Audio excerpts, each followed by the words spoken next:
Hello guys, কেমন আছো সবাই? আশা করি সকলে খুবই ভালো আছো। আজকে আমরা সবচেয়ে আলোচিত এবং সকলের ভালো লাগার প্রিয় মালায়ালাম সিনেমা চার্লি সম্পর্কে জানবো।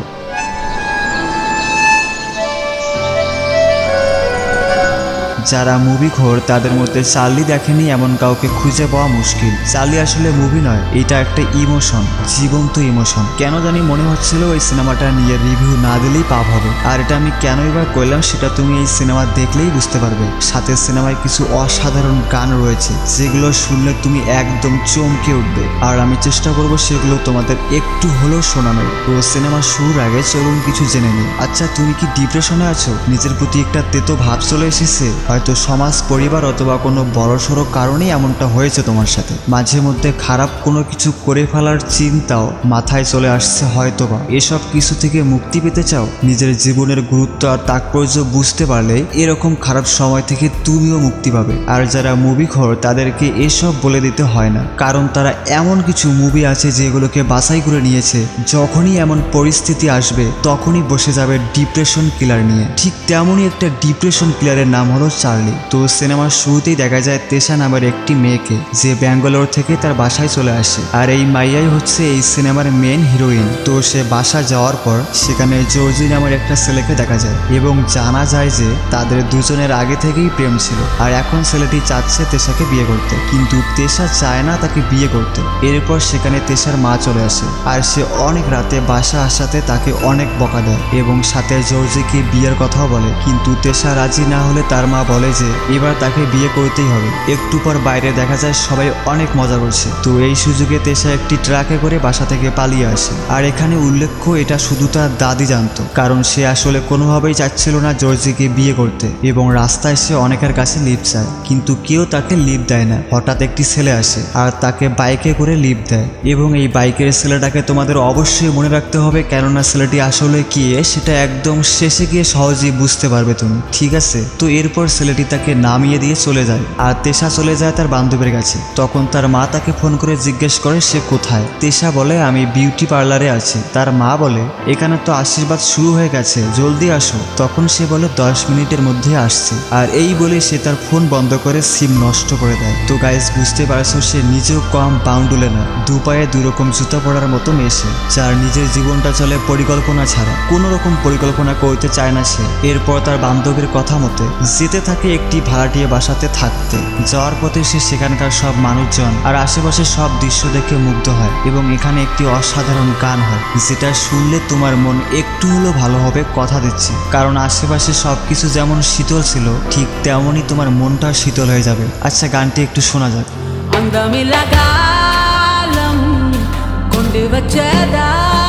তো গানটি তোমার কাছে কেমন লেগেছে সেটা কমেন্টে অবশ্যই জানাবে কিন্তু। এরপর সে একটা ছেলের সাহায্যে সেই জায়গায় চলে আসে, উঠে পড়ে এক জঞ্জালে ভরা ফ্ল্যাটে এবং সেই বাড়িতে ঢোকার সময় সে অদ্ভুত কিছু ফিল করে। রুমে ঢোকার পর দেখা যায় আগের মালিকের সব কিছুই সেখানে রয়েছে।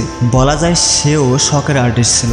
অদ্ভুত রকমের অগোছালো ঘরদোর। শেষ পর্যন্ত তেশা সব কিছু ছাপাই শুরু করে। এরপর তেশা সেখানে একটি ছেলের সাথে কয়েকজন ছোট ছেলের ছবি দেখতে পায়। তো এই ব্যাপারে আমরা আরো সামনেই জানতে পারবো। তেশা এখন জানালার কাছে গিয়ে দেখে একজন বৃদ্ধ লোক বাঁশি বাজাচ্ছে, যেটা শুনতে অনেক মধুর ছিল। আচ্ছা, এটাও একটু শুনে নেওয়া যাক, কি বলো? যদিও এইসব প্লে করা অনেক রিস্ক, তাও তোমাদের জন্য একবার শোনাচ্ছি যাতে এই সিনেমার সবকিছু তোমরা দারুণভাবে এনজয় করতে পারো।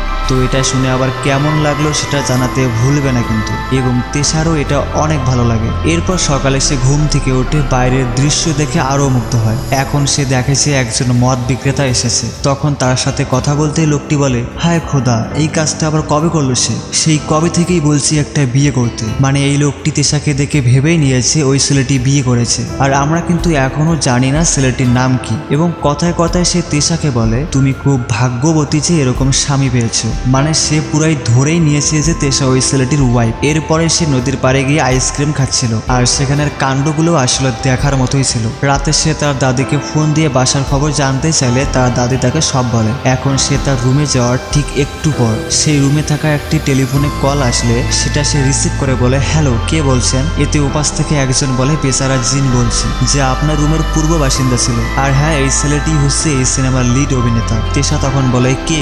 জিন? কি বলতে যাচ্ছেন? সেই ছেলেটি বলে, চমকে যাননি তো, মজা করছিলাম, ওই রুমে আমিই থাকতাম। এবং কথায় কথায় তেশা বলে, যত দ্রুত সম্ভব আপনার মালপত্র নিয়ে যান। এতে সেই ছেলেটি বলে, কিছুই আমার নয়, আপনার যা ইচ্ছে তা ফেলে দিতে পারেন। আমি যখন সেখানে থাকতাম ওসব আমার সাথেই থাকতো, এখন আপনি থাকছেন, এগুলো এখন আপনার হয়ে গেছে, মন চাইলে রাখুন অথবা ফেলে দিন। আর এই বলে তাদের মাঝে এই পর্যন্ত কথা শেষ হয়। পরের দিন থেকে সে নিজেই বাড়ির সব জিনিসপত্র ঠিক করে আর এভাবে তার দিন কাটতে থাকে। তো সে যখন কিছু বইপত্র গোছাচ্ছিল তখন সে পড়ে যাওয়ার পর একটা স্কেচ বুক খুঁজে পায় যেখানে লেখা ছিল প্রথম রাত। আর তেশা জানতে পারে তার আগে এখানে একজন রহস্যময় খামখেয়ালি ভাবপ্রবণতা সম্পন্ন ভবগুরু চার্লি নামে একজন থাকতো। তো এখন আমরা জানতে পারি যে এই বাসায় যে ছেলেটি থাকতো তার নাম চার্লি, যার নামেই কিনা এই সিনেমার নামকরণ করা হয়েছে। তেশা তখন এক এক করে পড়তে শুরু করে। আর এখন আমাদের এই গল্পের ফ্ল্যাশব্যাকে নিয়ে যাওয়া হয়। তো দেখা যায় একটা চোর একজনের বাসায় চুরি করতে এসেছে। চুরি করার সময় বাসার লোকটি চোরকে ধরে ফেলে আর এই ছেলেটি হচ্ছে এই সিনেমার লিড অভিনেতা, নাম চার্লি। তো তখন সে চোরকে ছুরির ভয় দেখিয়ে বলে, বল তোকে পুলিশে দেবো নাকি আমি পিটাবো? চোর বলে, আপনিই মারেন স্যার। সে বলে, ছুরি মেরে মুরব্বা বানাবো নাকি তেলে ভাজবো? আচ্ছা, ওসব বাদ, তোর মালটাই কেটে দেই। চোর বলে, স্যার আমি অবিবাহিত। চার্লি বলে, বিয়ে করলেও বউ রেখে চুরি করতে বের হতে পারবে? চোর বলে, না স্যার, বের হবো না। চার্লি বলে, বাদ দে, তোর বিয়েরই দরকার নেই, তোর ওই মাল লাগবে না। চোর বলে, কসম স্যার, আজ যাবো না। এরপর চার্লি বলে, রান্না করে গিয়ে দেখ মাংস আছে, নিয়ে আয়। এখন তাদের মধ্যে কথা বলার পর তারা দুজনে অনেক ক্লোজ হয়ে যায় এবং দেখা যায় চার্লিও তার সাথে চুরি করতে বের হয়। তার আগে তারা দুজনে রাস্তায় হিসু করে নেয়। সেখান থেকে তারা একটা বাসার উপরে উঠে ভিতরে ঢোকার চেষ্টা করে। চোরটি তখন সেই রুমের ভিতরে কিছু একটা দেখে ভয় পায় আর সেটা লুকানোর চেষ্টা করলে চার্লি তখন নিজেও দেখে আর সেও অবাক হয়। কিন্তু এরপর ঠিক কি হয় সেটা আমাদের আপাতত দেখানো হয় না। এখন আমাদের বর্তমানে নিয়ে আসা হয় এবং তেশা দেখে যে এখান থেকেই এর গল্প শেষ। কিন্তু যেমন জানেন, তেশা অজানাকে জানতে সবসময় একটু বেশি আগ্রহী আর তাই সে বের হয়ে পড়ে এই গল্পের পরের অংশ জানতে। সেটা জানতে গিয়ে কি কি ঘটে সেটাই দেখবো এবার আমরা। রাস্তায় সে তার বান্ধবীকে সব বলে আর ওই গল্পের সূত্রপাত বের করার সম্পর্কে জানায়। এরপর সেই ছেলের সাহায্যে তেশা উসমান চাচার বাসায় যায় এবং বলে, সেখানে আমি একটা স্কেচ বুক পেয়েছি, তাতে একটা গল্প আছে। এখন গল্পটার বাকি অংশ জানতে খুব ইচ্ছে হচ্ছে, ওই লোকটার সাথে যদি দেখা করতে পারতাম। উসমান চাচা বলে, গল্পের বাকি অংশ জানার জন্য তুমি দেখছি বেশ উতলা হয়ে গেছো। সাথে তিনি তেশাকে কিছু আর্ট দেখান যেগুলো কিনা চার্লি এঁকেছিল আর এসব দেখে তেশা অনেক মুগ্ধ হয় এবং ছেলেটির প্রতি সে ইমপ্রেস হতে শুরু করে। কিন্তু উসমান চাচা এটা বলতে পারে না যে ছেলেটি এখন কোথায় আছে, তবে এটা বলে যে ছেলেটি ফিরে আসলে প্রথমে ডেভিডের কাছেই যাবে। তো সেখানে যাওয়ার পথে সে তার দাদিকে এই গল্পের ব্যাপারে জানায় এবং সেখানে ডেভিডের সাথে দেখা হলে ছেলেটির ব্যাপারে জানতে চায়। তখন ডেভিড একটি পুরনো পত্রিকা দেয় যেখানে লেখা ছিল ছেলেটি মৃত। এটা দেখে তেশার মাথায় যেন চরক ভেঙে পড়লো এমন অবস্থা। তো যখন সে মন খারাপ করে চলে যাবে তখন ডেভিড বলে, ভয় পেয়েছিলে নাকি? সে যেখানে থাকতো তুমি এখন সেখানেই থাকো, তাই না? তেশা এতে মাথা নাড়িয়ে হ্যাঁ জানায়। তখন ডেভিড বলে, কত জায়গার কত মানুষ যে ওকে খুঁজতে আসে, কেউ বেলজিয়াম থেকে, কেউ ব্যাঙ্গালোর থেকে। গতকালকে কয়েকজন আসলো ওকে মারতে, কিন্তু এই প্রথম কোনো মেয়ে ওকে খুঁজতে এলো। তেশা যাওয়ার আগে ডেভিড বলে, কেউ যে তাকে অধীর হয়ে খুঁজছে সেটা কি সে জানে? তেশা বলে, কি জানি। ও হ্যাঁ, আরেকটি কথা বলা হয়নি, আর সেটা হচ্ছে এই ডেভিড ওই ছেলেটির মানে চার্লির বাবা। এরপর তেশা আর ওই ছেলেটি একজনের ছবির স্কেচ নিয়ে মাথায় নামের একটি লোকের কাছে যায়, কিন্তু সে প্রথমে অস্বীকার যায় যে সেটা সে নয় এবং পরে জানতে পারে যে তারা এই ছেলেটিকে মানে চার্লিকে খুঁজছে। তখন সেই লোকটি চার্লি সম্পর্কে তাদের বলতে শুরু করে এবং তখন আমাদের একটি ফ্ল্যাশব্যাকে নিয়ে যাওয়া হয়। সেখানে দেখা যায় চার্লি ওই লোকটির সাথে নানা রকম মজা করছে। এরপর মাথায় নামের লোকটি তার বাসায় গিয়ে দেখে যে চার্লি তার পরিবারের লোকদের সাথে হাসি খুশি ভাবেই মজা করছে। এতে তার পরিবারের সদস্যরা মজা পেতে থাকে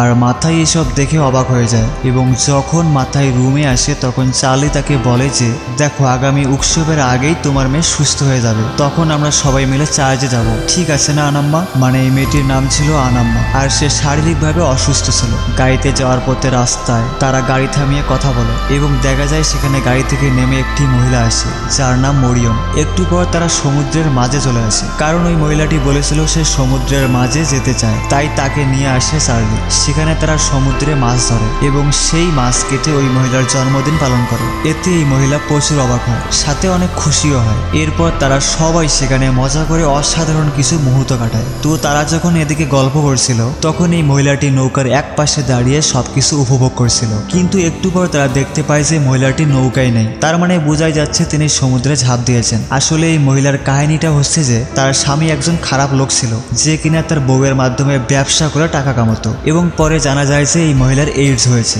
কিন্তু যেমন জানেন এই রোগের তেমন কোনো চিকিৎসা নেই, তাই যে কয়দিন তিনি বাঁচে আর কি, আর এই জন্য জীবনটাকে কাছ থেকে যেন তিনি উপভোগ করতে পারেন, তাই চার্লি তাকে এই জায়গায় নিয়ে এসেছে। আশা করি এবার বুঝতে পেরেছে। আর চার্লি তখন চিৎকার করে তাকে ডাকতে থাকে এবং তখনই আমাদের আবার বর্তমানে নিয়ে আসা হয়। মাথায় তখন তাদের বলে যে সেদিন সে চার্লিকে শেষবারের মতো দেখেছিল, কিন্তু সে কোথায় আছে সেটা সে জানে না। তো এর পরের দিন সকালে চার্লির বাবা তেশাকে ফোন করে বলে যে আমাদের ভবঘুরে তো ফিরে এসেছে, তুমি তো তাকে খুঁজছিলে তাই না, দুনিয়া ঘুরে আজ ফিরে এসেছে সে, মানে চার্লির কথা বলছে। এই কথা শুনে তেশা বের হয়ে পড়ে চার্লির খোঁজে। তেশার এভাবে ছুটে চলা দেখে তার বান্ধবীও অনেক অবাক হয়। তো আমরা বুঝতে পারি তেশা চার্লিকে একটু একটু করে ভালোবাসতে শুরু করেছে। চার্লির খোঁজে সে একটা হোটেলে আসে এবং চার্লি এই রুমে আসে ভেবে সে দরজায় নক দেয়। তখন সেখানে চার্লির বোতলে অন্য একটি লোক থাকায় সে তেশাকে দেখে পুরাই অবাক হয়ে যায় যে এত সুন্দর একটা মাইয়া আইছে এখানে। আর ঠিক সেই সময়ে তার পাশ দিয়ে চার্লি চলে যায়, কিন্তু তেশা কিছু বোঝার আগেই ওই লোকটি তেশাকে রুমের ভিতরে নিয়ে নেয় আর তখনই সে দরজা বন্ধ করে দেয়। পোলা তো এখন মহা খুশি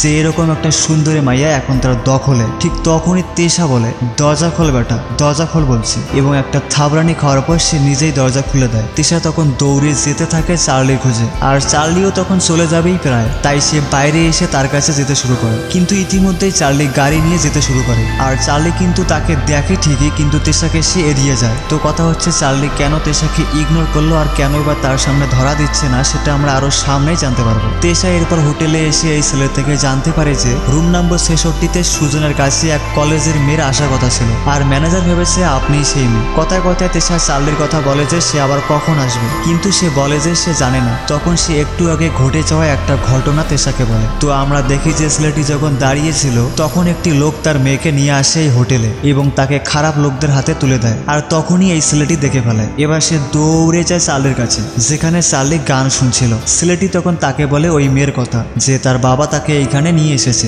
এতে চার্লি অনেক রেগে যায় আর বলে আজকে খবর আছে ওর, চল তো। সে এসে বলে থানিয়া কোথায়? লোকটি বলে ভিতরে আছে স্যার, ওকে ডাক্তার দেখাতে নিয়ে আসছি। এতে চার্লি তাকে মারতে শুরু করে কারণ সে জানে লোকটি কেন তার মেয়েকে এনেছে এখানে। তখন তাকে অনেক মারে চার্লি, সেও তার সাথে লড়ার চেষ্টা করে কিন্তু পারে না। এবার ভিতরে গিয়ে চার্লি সেই লোককে মারতে শুরু করে এবং থানিয়াকে বাইরে বের করে দেয়। আর এই বেটার ওই জায়গায় মার দিলে সে কাত হয়ে যায়। সাথে একে বলে আমি তোর মেয়েকে নিয়ে যাচ্ছি, আমাকে খুঁজতে এলে তোকে আর কেউ খুঁজে পাবে না। এই বলে সে বাইরে বেরিয়ে আসে এবং যাওয়ার পথে সে তেশাকে কিন্তু দেখেছিল কিন্তু কথা বলেনি। পরে থানিয়াকে নিয়ে গাড়িতে করে চলে যায়। পরের সিনে দেখা যায় তেশা গিয়েছে চার্লির বাবার কাছে। তখন তিনি বলেন ওর নাগাল পাওয়া বাতাসকে মুঠোয় করার মতো, যতই ধরতে যাবে আঙ্গুলগুলো ঠিকই বেরিয়ে যাবে। এখানে তিনি একটা ইম্পর্টেন্ট কথা বলেন, আর সেটা হচ্ছে চার্লি যখন তার কাছে আসে তখন তিনি তাকে বলেছেন যে রূপসী একটা মেয়ে তাকে খুঁজে বেড়াচ্ছে। কথাটা শুনে সে শুধু হাসলো, আর এই কথা শুনে তেশা একটা মিষ্টি হাসি দেয়। তো তারা কথা বলার সময় টেলিফোন বাজতে শুরু করে। তিনি বলে নিশ্চয়ই ওর ফোন।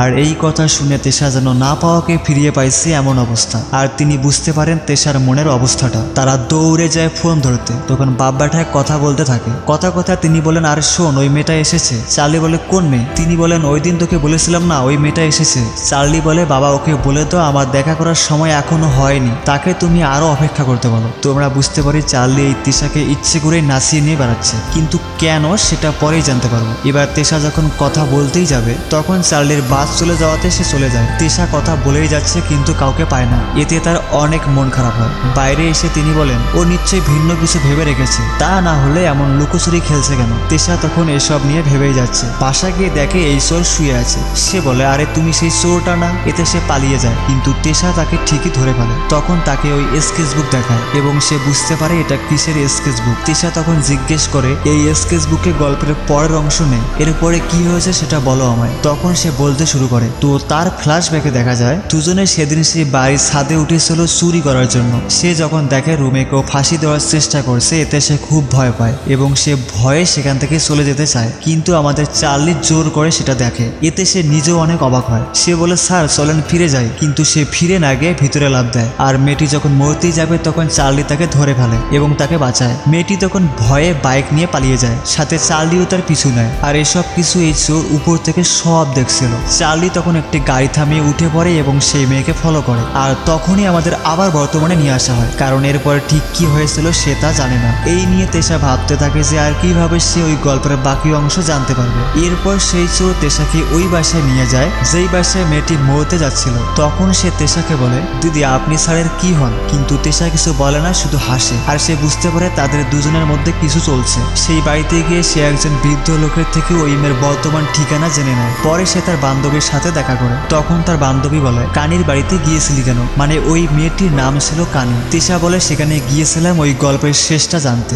মেয়েটি বলে, একটা গল্প আর একটা মানুষ যাকে জীবনও দেখিসনি তুই, এত পাগল হওয়ার মতো কি আছে ওই গল্পে? তখন তেশা বলে, যাই আছে তা শুধু আমাকেই পাগল বানাতে পারে। এবার সে বাসে করে সেই ঠিকানায় যায় যেখানে কানি থাকে। সে যেতেই থাকে। সেখানে গিয়ে সে দেখে ছোট বাচ্চারা লুকোচুরি খেলছে এবং তখন সে ওই পিচ্ছি মেয়েটিকেও দেখে যাকে কিনা চার্লি সেদিন নিয়ে এসেছিল। তাকে দেখে তেশা একটু হাসে। এবার তার সাথে দেখা হয় কানির। তখন তেশা তাকে সেই স্কেচবুক দেয় আর বলে গল্পটাতে ওই দিন রাতে কি ঘটেছিল তার বলা হয়নি, মানে ডিরেক্টলি এটা বোঝায় যে এরপরে আসলে কি হয়েছিল সেটা সে জানতে চায়। তখন কানি বলে, একটা গল্পের শেষটুকু জানতে এত দূর আসলেন? তেশা বলে, ঠিক গল্প নয়, এই গল্প যে লিখেছে তার খোঁজে আমি এসেছি, মানে চার্লির কথা বলছে। পরে রাতে সেখানে সবাই মিলে ডিনার করে। আর এই লোকটির নাম হচ্ছে কুঞ্জাপ্পান। এখান থেকে আমরা জানতে পারি যে তিনি থেরেসিয়া নামের একজন মেয়ের সাথে প্রেম করত, কিন্তু আর্মিতে থাকার জন্য তাকে বিয়ে করার সময় পাননি। এবং তিনি এটাও জানতে পারেন যে সেই মহিলার বাসা যেহেতু নদীর পাড়ে ছিল, তাই এক বিশাল বন্যায় তাদের পুরো এলাকা ভেসে যায়। কিন্তু সেখানে গিয়ে তিনি তার দেখা পাননি। পরে সিদ্ধান্ত নেন যে তিনি চিরকুমারই থেকে যাবেন। তো বুঝতে পারছো কিরকম ভালোবাসা ছিল তার প্রতি। এরপর বাইরে তেশা তার বান্ধবীর সাথে কথা বলছিল। তখন কানি তাকে বলে, তেশা কাল সকালে আমাদের এক জায়গায় যেতে হবে। তাই পরের দিন তারা বাইকে করে সেই জায়গায় যায়। সেখানে তেশা সেই রাতের কথা জিজ্ঞেস করলে কানি তখন বলতে শুরু করে। তো দেখা যায় কানি তো যাচ্ছিল বাইক নিয়ে, তার পিছনে চার্লিও তাকে ফলো করে। এবার সামনে গিয়ে তাকে থামিয়ে দেয় এবং বলে, দেখো আমি কেবল সরি বলতেই এসেছি। আমি জানি অনুমতি ছাড়া কাউকে আত্মহত্যায় বাধা দেওয়াটা আমার অধিকারে নেই, সে কারণেই আমি ক্ষমা প্রার্থী। এখন তুমি যেতে পারো। কিন্তু দুর্ভাগ্যবশত কানির বাইক নষ্ট হয়। তখন সে রেগে একটু সামনে এগোয়। এতে চার্লিও তার পিছু নেয়। সেখানে কিছু ছেলেকে দেখে চার্লি বলে যে আমরা ধীরে ধীরে পিছিয়ে গেলেই মঙ্গল। আমি এমন তাগড়া 5 জনের সাথে স্লো মোশনে ফাইট করতে পারবো না, এখানে দাঁড়ানো ঠিক হবে না, চলো। তখন তারা ফিরে আসে। এবার চার্লি তার বাইকের চাবি নিয়ে চলে যায়। এতে কানিও তার পিছে যায়। সেখানে চার্লি তাকে তারা দেখিয়ে বলে, দেখো কত সুন্দর তারা, আর কত সুন্দর এই পৃথিবী, এসব না দেখে মরে গেলে জীবনটাই বৃথা। এভাবেই চার্লি তার মধ্যে বেঁচে থাকার আকাঙ্ক্ষা জাগিয়ে তোলে। আর এর জন্য কানি তাকে একটু বিশ্বাস করতে শুরু করে। এবার বাইক কে চালাবে সেটা নিয়ে কথা হচ্ছিল। তো চার্লি নিজেই বাইক চালাবে ঠিক করে। তখন তারা বাইকে করে যেতে থাকে। তারা পাহাড়ি এলাকায় চলে আসে। সেখানে চা খাওয়ার সময়ও চার্লি মজা করে এবং এই জায়গায় কানিকে নিয়ে আসে আর এখানেই থাকতে বলে তাকে। এখানে তারা সবাই অনেক মজা করে। সবাই যখন পুকুরে গোসল করছিল, কানি তখন দাঁড়িয়ে দেখছিল। তো চার্লি তখন এসে তাকে ধাক্কা দিয়ে পানিতে ফেলে দেয়। কানি তখন পানিতে হাবুডুবু খেতে শুরু করে। পরের দিন সবার সাথে কথা বলার পর চার্লি যখন চলে যাবে, তখন সে কানিকে বলে, সবচেয়ে কাছের হাসপাতালটাও এখান থেকে 3 ঘন্টার পর, ডাক্তাররা এখানে থাকতেই চান না। দেখো তুমি যদি পারো নতুন জায়গার অভিজ্ঞতা নিয়েই দেখো না, এটাকেই বলে জীবনের নতুন স্বাদ। হয়তো জীবনের আসল মানেটা খুঁজে পাবে তুমি। আর বুক ভরে নিঃশ্বাস নাও তো একবার। এটা করার পর কানি দেখে চার্লি চলে গেছে।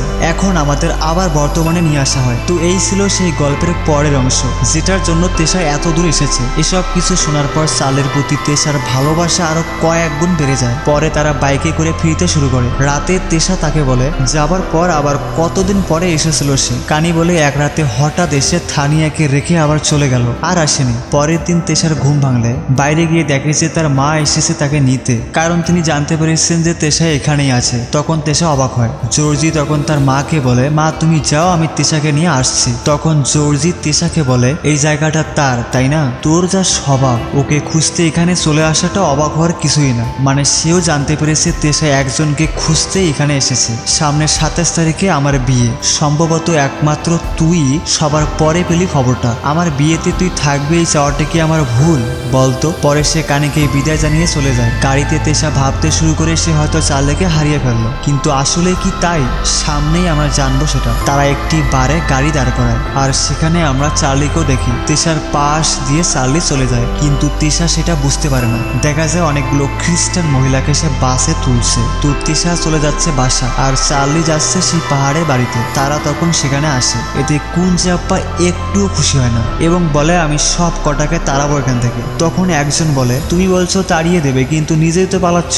একটু পরে তারা সবাই প্রার্থনা শুরু করে। এসব শুনে সবার মন অনেক হালকা হয়ে যায় এবং এই কুঞ্জাপ্পাও চুপ হয়ে যায়। দেখা যায় কুঞ্জাপ্পা বাইরে বসে আছে। চার্লি তখন সেই মহিলাকে নিয়ে আসে যার জন্য কিনা কুঞ্জাপ্পা আজও বিয়ে করেনি। তখন তাকে দেখে কুঞ্জাপ্পা অনেক অবাক হয়। চার্লি তখন তাকে চুমু দিয়ে চলে যায়। দূরে গিয়ে চার্লিও অনেক খুশি হয় কারণ কুঞ্জাপ্পা এতদিন যার জন্য ওয়েট করছিল তার সাথে তার দেখা করিয়ে দিতে পেরেছে। চার্লি তখন সবাইকে দেখায় যে কুঞ্জাপ্পার সাথে যেই মহিলা দাঁড়িয়ে আছে তিনিই হচ্ছেন তার সেই প্রেমিকা থেরেসিয়া। এতে তারাও অনেক খুশি হয়। পরে তারা ফিরে যায় কিন্তু কুঞ্জাপ্পার অনেক মন খারাপ ছিল। এবার বাইরে কানি আর চার্লি কথা বলছিল। কানি তখন বলে তেশা নামে কাউকে চেনো? এখানে এসেছিল সে, দুদিন ছিল এখানে। কে জানতো তুমি আজই আসবে? আজ সকালেই চলে গেছে। মেয়েটার সাথে কেন লুকোচুরি খেলছো? মেয়েটাকে এভাবে কেন বোকা বানাচ্ছ? চার্লি বলে না তো, আমি কাউকেই বোকা বানাচ্ছি না। হ্যাঁ আমি চিনি তেশাকে, সব জানি। সে আমাকে খুঁজছে, আমার রুমে থেকেছে, আমার সম্পর্কে যাই শুনেছে সে তার মনে আমার কেমন ছবি এঁকেছে। কানি বলে খারাপ ছবি হলে নিশ্চয়ই সে তোমাকে খুঁজতে এখানে এত দূর আসতো না। একটু পর সেখানে কুঞ্জাপ্পা এসে বলে ধ্যাত, তাকে দেখে এতটাই চমকে গিয়েছিলাম যে কিছুই বলতে পারিনি। এমনকি সে যা বলেছে তাও ঠিক মতো শুনিনি। আসলে থেরেসিয়া যদি জানতো কেউ তাকে পাগলের মতো খুঁজছে, কেউ যদি তাকে বলতো তাহলে অনেক আগেই হয়তো আমাদের মিলন হতো, তাই না রে? বল ঠিক বলিনি? চার্লি হ্যাঁ বলে তাকে জড়িয়ে ধরে। পরের দিন সকালে চার্লি বের হয় চলে যাওয়ার জন্য। কানি তাকে দেখলে সে বলে চলে যাচ্ছি। ওদের বলতে গেলে আবার কান্নাকাটি শুরু করবে, একটা ঝামেলা হয়ে যাবে। তখন কানি তাকে বাইকে করে বাস স্ট্যান্ড পর্যন্ত এগিয়ে দেয় এবং বলে তো তার সাথে দেখা না করার কথাই ভেবেছো তাই না? চার্লি বলে ও আবার শুরু করলে? এত বছরে বাবা আমার কাছে কেবল একটা জিনিসই চেয়েছে, আমি যেন মেয়েটার সাথে দেখা করি। কানি বলে বাবার ইচ্ছেটা তবে কেন পূরণ করছো না? চার্লি বলে এত সাধারণভাবে তার সাথে কিভাবে দেখা করি বলো? আমাকে এতদিন ধরে খুঁজে যাচ্ছে সে, একটা চমক তো থাকা চাই তাই না? একমাত্র তখনই আমাদের সাক্ষাৎটা স্মরণীয় হয়ে উঠবে। তো কি সেই চমক সেটা আমরা একটু পর জানতে পারবো। এবার সে বাসে উঠে পড়ে এবং কানিকে বলে শোনো একটা সিরিয়াস কথা বলি। তেশাকে বলো ও যদি পুরাম না দেখে থাকে তবে যেন সেখানে চলে আসে। আমি মানুষের ভিড়েই কোথাও মিশে থাকবো, বলো পারলে আমাকে খুঁজে নিতে। এই বলে সে চলে যায়। আর এই কথা কানি ফোন করে তেশাকে বলে। তাই তেশা সেখানে চলে যায় এবং চারিদিকে তাকে খুঁজতে থাকে। দেখা যায় সেখানে উৎসব পালন হচ্ছে। আশেপাশে সব জায়গায় সে চার্লিকে খুঁজে বেড়াচ্ছে কিন্তু পাচ্ছে না। তো একটু পর দেখা যায় একজন ম্যাজিশিয়ান কাউকে একটা বক্সে বন্দি করে রাখে আর সেই বক্সে পেট্রোল ঢেলে দেয়। চারিদিকে তখন মানুষের খুব ভিড়। তো যখন আগুন লাগিয়ে দেওয়া হয় তখন সেই বক্সে আগুন লেগে যায়। এতে সবাই চমকে যায়। সবাই ভাবে সেই লোকটি মারা গেছে আগুনে পড়ে। এবার সবাইকে চমকে দিয়ে বেরিয়ে আসে আমাদের সেই চার্লি। সবাই তখন অনেক খুশি হয় কিন্তু এই তেশা একদম চুপ হয়ে যায় চার্লিকে দেখে। সে আসলে ভাবতেই পারেনি চার্লিকে সে এত সারপ্রাইজলি ভাবে দেখতে পারবে। চার্লি এবার তেশাকে দেখে ডাক দেয় আর তেশাও খুশি মনে তার কাছে আসে। চার্লি বলে উৎসবটা চমৎকার তাই না, এবং ইনি আমার উস্তাদ যিনি বিখ্যাত জাদুকর। এতে তেশা শুধু মুস্কি হাসে কিন্তু কিছু বলে না। সাথে পরিচয় করিয়ে দেয় এ হচ্ছে তেশা। চার্লি তার নাম জানে এটা ভেবে সে চমকে যায়। এবার তারা লেবুর শরবত খেতে এক জায়গায় বসে। তেশা তখন মজা করে বলে হাই আমি শ্রুতি রামান। আর এই কথা শুনে চার্লি চুপ হয়ে যায়। তেশা বলে তুমি কি অন্য কাউকে আশা করেছিলে নাকি? চার্লি তখন শুধু হেসেই যাচ্ছিল। তেশা চার্লির দিকে তাকায় আর মনে মনে অনেক হাসে।